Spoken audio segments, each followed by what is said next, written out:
அனைவருக்கும் வணக்கம். வேதிகா ரிப்போர்ட் சூடாக இணைந்திருக்கிறோம். எங்களுடைய சேனலுக்கு புதிதாக வருகின்ற உறவுகள் யாராவது இருந்தால் முதலில் சப்ஸ்கிரைப் செய்து கொள்ளுங்கள். நாங்கள் பதிவிடுகின்ற இது போன்ற மிக முக்கியமான விடயங்கள் உடனுக்குடன் காணொளிகளாக உங்களை வந்து சேரும். இலங்கையில் பெண்கள் தொடர்பாக, குறிப்பாக இளம் பெண்கள் தொடர்பாக அதிர்ச்சிகரமான செய்தி வெளியாக இருக்கிறது. இலங்கையில் அதிகளவான மனத்தாக்கத்திற்கு இந்த இளம் பெண்கள் பாதிப்படைவதாக தற்போது செய்திகள் வெளியாக இருக்கிறது. உதாரணமாக அண்மையில் நீங்கள் எடுத்துக்கொண்டால் தெரியும், சில நாட்களுக்கு முன்பு சாவகச்சேரி பகுதியில் போதைக்கு அடிமையான யுவதி தன்னுடைய காதலனும் ஒரு போதைக்கு அடிமையானவர் என்பதனால் போதைக்கு அடிமையான யுவதி தனக்கு தானே தீமூட்டி உயிர் மாய்த்து கொண்ட சம்பவம் சாவகச்சேரி பகுதியில் இடம்பெற்றிருந்தது. இவ்வாறு இளம் பெண்கள் மன அழுத்தத்தாலும் மனச்சோர்வினாலும் தங்களை தாங்களே அழித்துக் கொள்ளும் ஒரு மனநிலைக்கு செல்வதாக தரவுகள் சுட்டிக்காட்டுகின்றன. இதனுடைய தாக்கம் அண்மை காலமாக அதிகரித்து வருவதாகவும் செய்திகள் தெரிவிக்கின்றன. இந்த இளம் பெண்கள், இலங்கையில் வசிக்கின்ற இளம் பெண்கள் தொடர்பாக தற்போது வெளியாகிய செய்தியை மிகச் சுருக்கமாக உங்களோடு பகிர்ந்து கொள்கிறேன். நாடு முழுவதும் இருக்கின்ற இளம் பெண்கள் மற்றும் மாணவிகளிடையே பயம் மற்றும் மனத்தாக்கம் அதிகரித்து வருவது குறித்து அரசு வைத்தியர்கள் சங்கம் கவலை வெளியிட்டிருக்கிறது.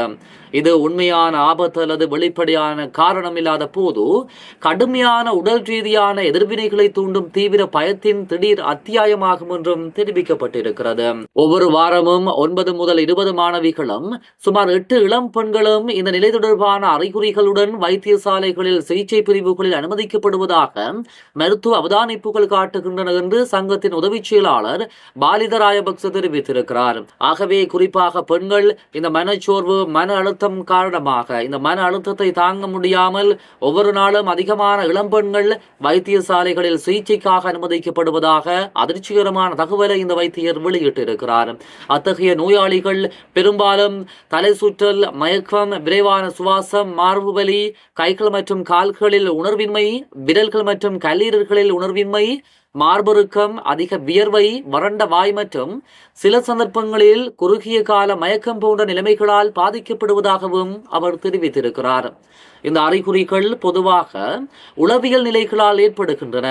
மேலும் நீரிழிவு, தைராய்டு கோளாறுகள், பதட்டம், பிரசவத்திற்கு பிந்தைய மாற்றங்கள் அல்லது காதுக்குள் உள்ள பிரச்சனைகள் போன்ற அறிகுறிகளும் இதே போன்ற அறிகுறிகளை ஏற்படுத்தும் என்று பாலித ராயபக்ச தெரிவிக்கின்றார்.